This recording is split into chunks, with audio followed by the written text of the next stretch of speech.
Not all betrayals are acts of disloyalty.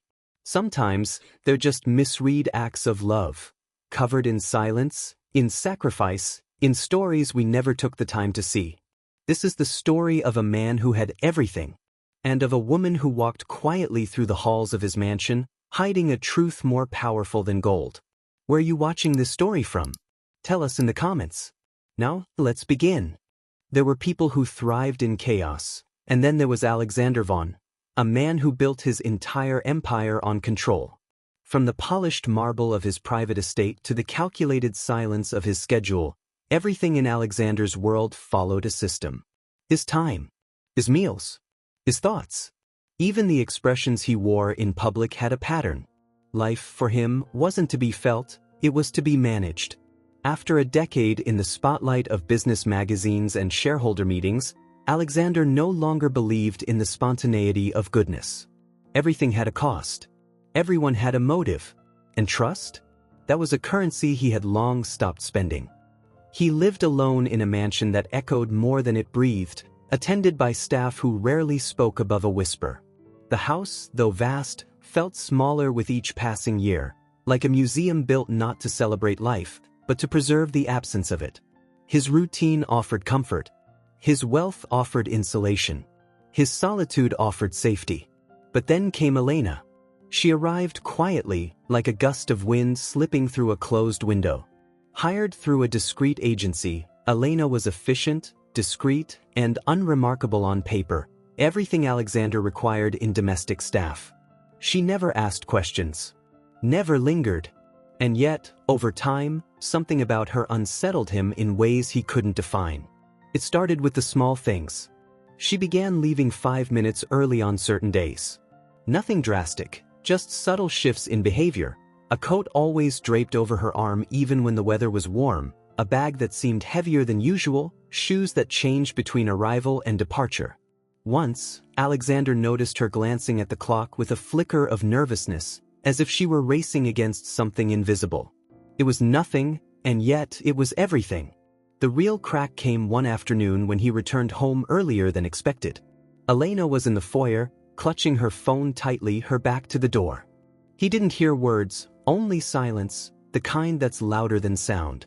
When she noticed him, she straightened abruptly, her usual composure flickering for a fraction of a second. That flicker stayed with him. From that moment on, he began to watch. Casually at first, small observations, mental notes, the way a hunter might track patterns before setting a trap. There was no accusation in his mind yet. Just suspicion, quiet and growing, like a storm forming on the edge of the horizon. Alexander told himself it was nothing, that she was just another worker with a life outside his walls. But the feeling wouldn't let go. And for a man like him, who'd lost everything once by trusting too easily, that was unacceptable. There had been betrayal before. A marriage that collapsed under the weight of secrets. Business partners who smiled with knives in their hands. Even a former employee who had stolen not money, but dignity. Since then, Alexander had relied on detachment to protect what was his. Emotions were liabilities. Doubt was a form of preparation. So, when his instincts whispered that something wasn't right, he listened. On a rainy Thursday, while the city moved with its usual blur, Alexander sat in his study, eyes not on the portfolio reports before him, but on the memory of Elena's hurried footsteps exiting the mansion. He didn't know why this felt different, only that it did. It wasn't about the money. It wasn't even about the rules. It was about the principle. About knowing what was happening under his roof. About not being the last to know again. That night, for the first time in years, Alexander von broke his own rule. He followed. Not with anger. Not with confrontation. But with the calculated detachment of someone determined to confirm what he already feared, that people, no matter how harmless they seemed, always had a hidden side. And sometimes, that side didn't steal your fortune. It stole your certainty. He watched her from a distance as she crossed neighborhoods he hadn't stepped into in decades. The streets changed. The air changed. The noise grew louder, roar. And still, she walked with purpose, unaware of the eyes behind her. A man of power, trailing behind a woman paid to clean his floors, but this wasn't about status anymore. It was about truth. And Alexander Vaughn was ready to uncover it. The rain had stopped, but the streets still shimmered with the memory of it, a dull sheen on the cracked asphalt, puddles catching fragments of city light. Alexander kept a careful distance, his car several blocks behind, tinted windows masking the weight of his curiosity. Elena moved with purpose, her steps quick but not frantic, as if she had done this journey countless times. She wasn't dressed like a maid anymore. Gone was the uniform of quiet servitude. In its place, dark jeans, a loose sweater, and a scarf pulled over her shoulders. The transformation wasn't dramatic, but it was intentional. She blended in, not with the rich or the hidden, but with the unnoticed, the overlooked. Alexander parked near a chain-link fence, the kind that bordered forgotten parks and neglected lots. He stepped out, leaving behind the safety of leather and silence. The city here was different. It breathed louder. Children ran past him barefoot. Old radios played songs from windows held open by bricks. The scent of food mixed with car exhaust. Everything felt lived in. And then he saw her. Elena was already surrounded. A group of children had clustered around her like birds to warmth, their eyes wide, voices overlapping in chaotic joy. She bent down to speak to one, pulled a book from her bag for another, handed a bundle of clothes to a third. There was no hesitation in her movements. No guilt. No secrecy. This wasn't a side of her life she was ashamed of. It was who she was. Further ahead, she entered what looked like an old community center, peeling paint on the walls, a flickering light over the entrance, and yet inside, life. A cramped room filled with plastic chairs and worn tables. A whiteboard covered in math problems. A corner stacked with canned goods and folded blankets. Alexander remained across the street, shielded by a construction scaffold, his heart pounding not from fear, but from the sheer disorientation of what he was witnessing. This was not the narrative he had built. She wasn't meeting anyone. She wasn't hiding wealth or double-crossing employers. She was giving. Quietly. Steadily. With the kind of devotion that doesn't ask for applause. Over the next hour, he didn't move. He simply watched. Elena taught. She wiped a child's tears with the sleeve of her own sweater. She sang softly while serving plates of food. And when an old woman came in shivering from the cold, Elena wrapped her in the very scarf she'd arrived wearing.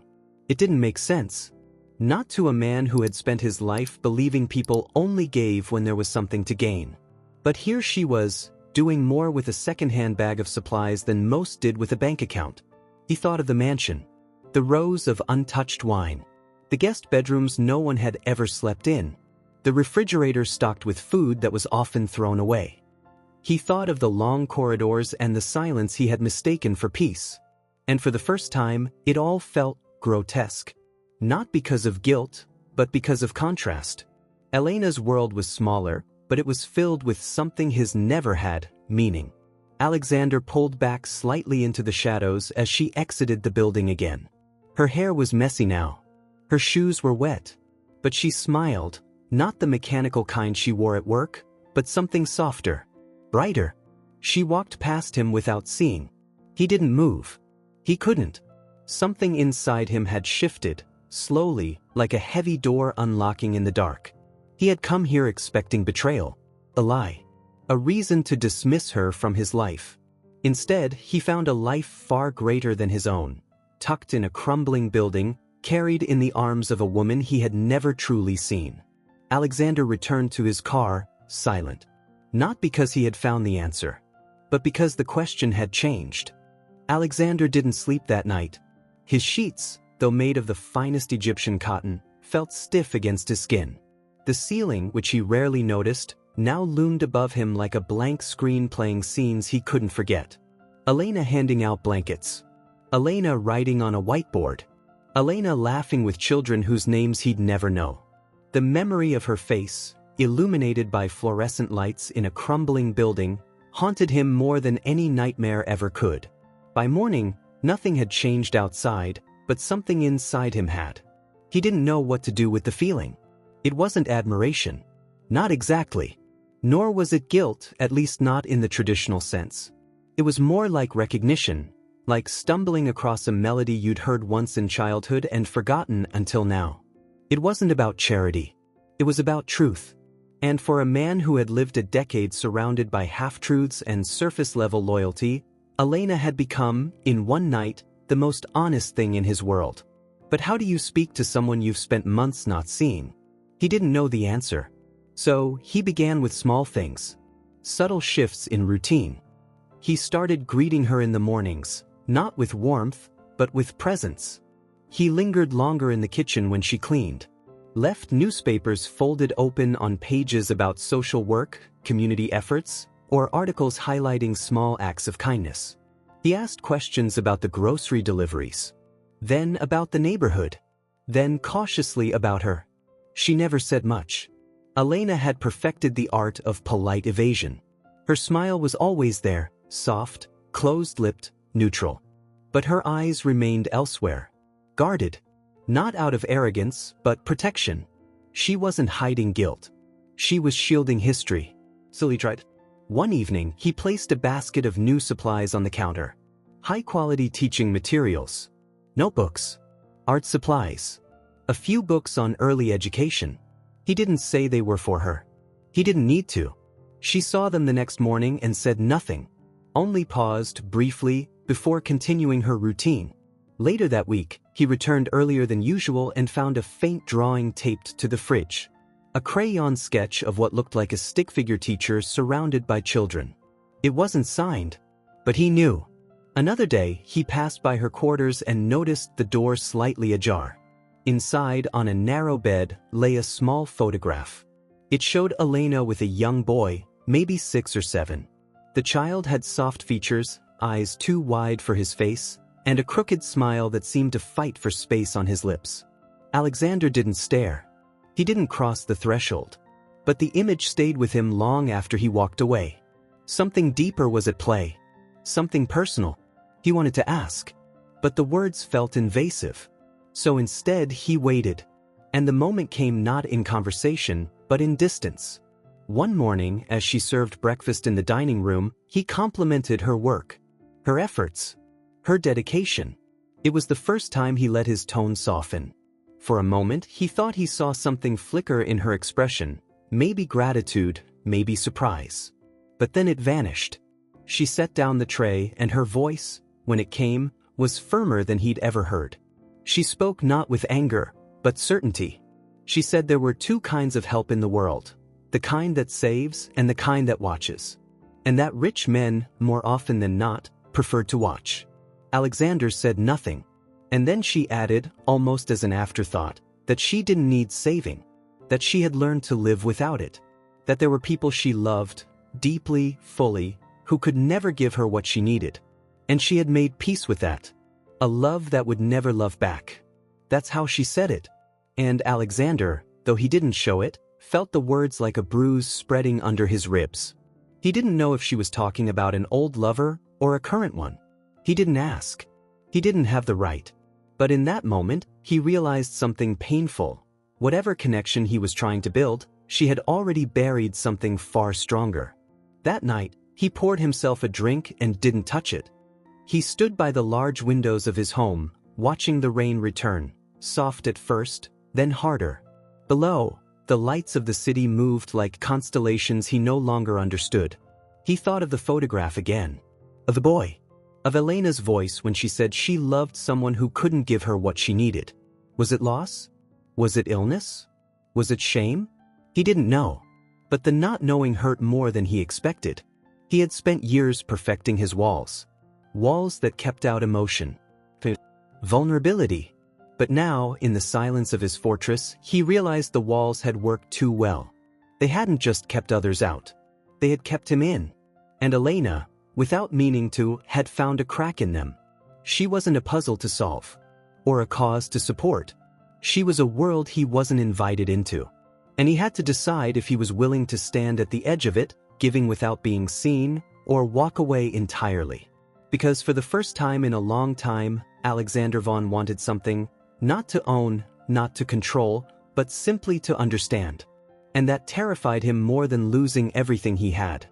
He could have asked her. He could have sat Elena down in the polished kitchen she scrubbed daily and demanded the truth.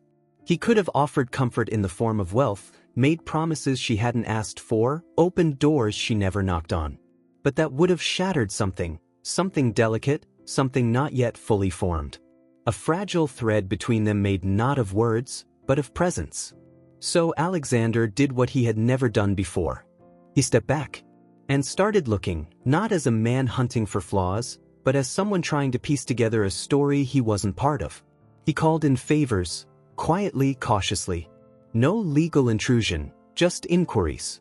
He scanned employment records, old rental addresses, minor mentions in charity reports. The deeper he looked, the clearer the outline became. There was no romantic secret, no hidden crime. What Elena had been shielding was far more human and far more sacred. His breath caught the first time he saw the name, Liam Alvarez. 8 years old. Mild cerebral palsy. Homeschooled. No listed father. Emergency contact, Elena Alvarez. There was no mistaking it. The boy in the photo. The same crooked smile. The same soft features. But it was the medical record that changed everything. The father's name had once been mentioned in a hospital form, later scratched out. Alexander recognized it. It was his. Not literally, but the man who abandoned Elena during her pregnancy had once been a business partner of Alexander's. A short-lived venture.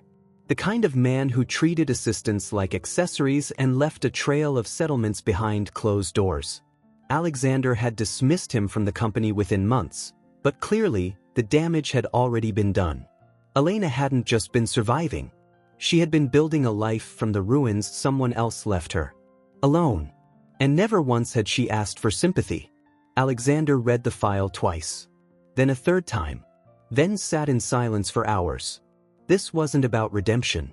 It wasn't about guilt. It was something else. The quiet, aching pull of purpose. A need not to interfere, but to contribute. Not as a savior, but as a silent witness to her strength. He started the next day. Anonymous donations. Small at first, extra food delivered to the center, learning kits sent without a return address. A set of used laptops appeared on a Monday. An envelope of bus passes came on a Friday. When winter deepened, space heaters and insulated coats were delivered in bulk, addressed simply to the classroom. No one knew who sent them. But Elena did. She didn't say it aloud, not even once. But her posture changed. Not with fear, not with suspicion, but with quiet understanding. She began walking taller, perhaps because the burden on her back had grown lighter, even if she didn't know who had lifted it. Alexander never approached her. He watched from a distance, sometimes from his car, parked near the alley behind the center. Other times, through surveillance feeds he installed not to spy, but to ensure the building was protected. There was no control in his actions now. Only care. Only reverence. One day he saw Liam in person. The boy exited the center holding a handmade book, his gait uneven but determined. Elena walked beside him, carrying his coat. They laughed about something. He couldn't hear the sound, but it was written all over their faces. It was the kind of joy that required nothing. And for Alexander, it was unbearable and beautiful all at once. He didn't know what he felt toward the boy. Pity had no place here. Nor did the awkward sentimentality that plagued wealthy men when faced with hardship they didn't understand. What he felt was admiration, for the child's resilience, for the mother's endurance, for the entire world they had built without him. He wanted to give more. But excess would draw attention. So he gave time. Every Sunday morning, while the city still slept, Alexander reviewed the needs of the community center as if it were a corporate asset. He built a spreadsheet, coordinated deliveries, structured donations through dummy accounts to avoid recognition. It became a ritual, sacred, quiet, his version of prayer. It wasn't enough, but it was something. And in doing so, he began to feel part of something not built on status, but meaning. Weeks passed. The months. One evening, Elena returned to the mansion visibly exhausted. Alexander noticed a small stain on her blouse, something she would have normally concealed. She didn't. She looked up, met his gaze for the briefest second, and nodded. Just once. Then walked away. It was the first time she had acknowledged his presence with something that resembled trust. He thought of approaching her again, telling her the truth about what he knew, about what he had done. But every time the thought rose, he silenced it. Not out of fear, but respect. Her world didn't need him crashing into it. If he entered, it had to be by invitation. Until then, he would remain in the background. Watching. Supporting. Learning. It was a strange place to be for a man who had always been the center of his own story. But here, in the quiet orbit of someone else's strength, Alexander Vaughn had found something he hadn't felt in decades. Humility. And something even rarer. Elena had always been intuitive.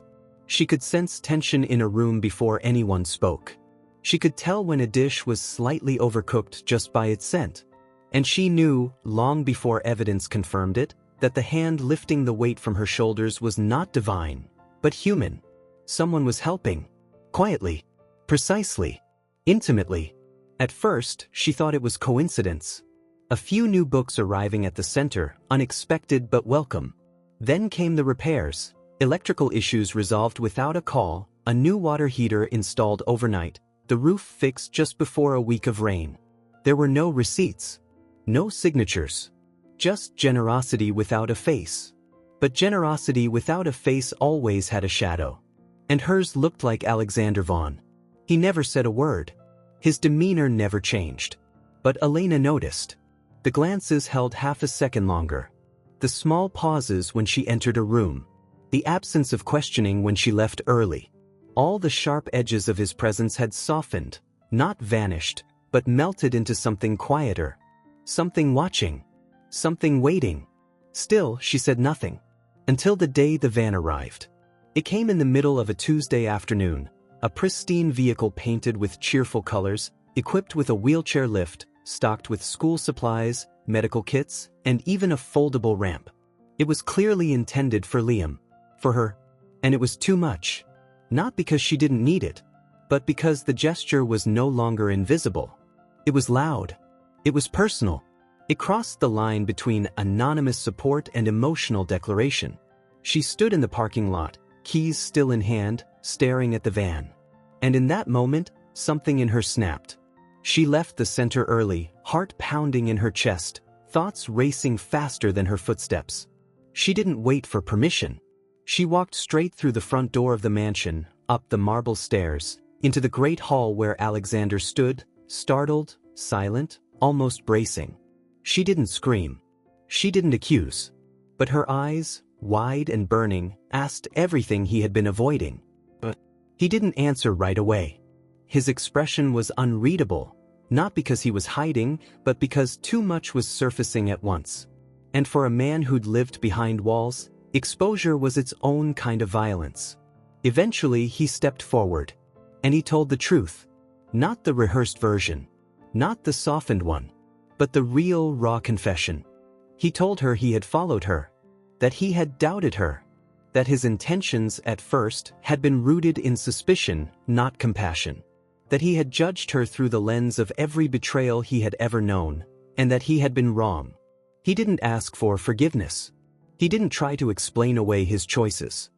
He simply told her everything, from the moment he saw her on that rainy street, to the hours spent reviewing her past, to the anonymous gifts he thought might ease her burden without invading her pride.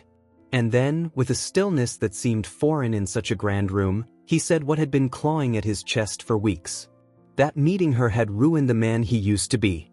Because the man he used to be could ignore pain. Could justify distance. Could convince himself that detachment was a form of power. But now he saw her everywhere. In the silence of his kitchen. In the laughter of her child. In the mirror, where his reflection no longer looked like someone complete. He didn't expect a response. But Elena gave him one. Her body trembled, not with rage, but with exhaustion, the kind that builds over years of holding everything alone. She turned away at first, as if unsure whether to run or collapse. Then slowly she looked at him again, really looked. And something softened. Not forgiveness, not yet. But understanding. She stepped closer. And for the first time, they stood in the same space. Not as employer and employee, not as man and woman, but as two lives that had collided in the most improbable way. They didn't embrace. They didn't make promises. But something passed between them, something wordless and sacred, like a contract written in breath. He would not try to fix her. She would not try to change him. But neither of them would walk away unchanged. The mansion didn't look different. Its columns still reached skyward with aristocratic pride. The windows still gleamed with the reflection of manicured gardens. The gates still opened with the same discreet whisper each morning. But the silence had changed. It no longer echoed with absence. It carried something warmer now, the distant sound of laughter. The squeak of wheels across tile. The gentle hum of voices sharing space that once belonged to ghosts.